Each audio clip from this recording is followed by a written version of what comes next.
a guide to surviving your first workplace survey. One of the most important things a manager can do is to understand the people that work for them. The way to do that is to conduct a workplace survey. It's not a simple job and you need to be prepared for a lot of work.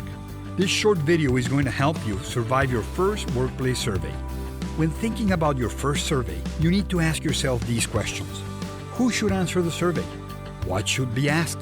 How long should the survey be? How should we conduct surveys? Based on our experience and backed by the latest trends in employee engagement, here are some clear-cut answers. Who should answer the surveys? Everyone in your organization. Asking only a small sample will only give you a partial image of the state of your workplace. This also creates resentment from the employees who are not given the chance to make their voices heard. What should be asked?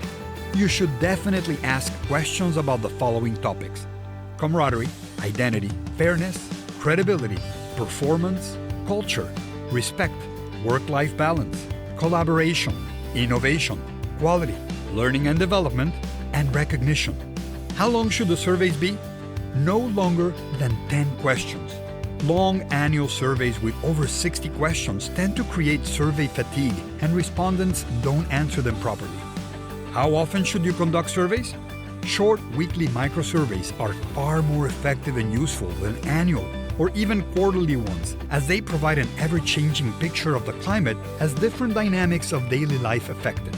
If you would like to discuss how to conduct highly effective and powerful employee surveys the easy way, please get in touch with us at info@claritywave.com.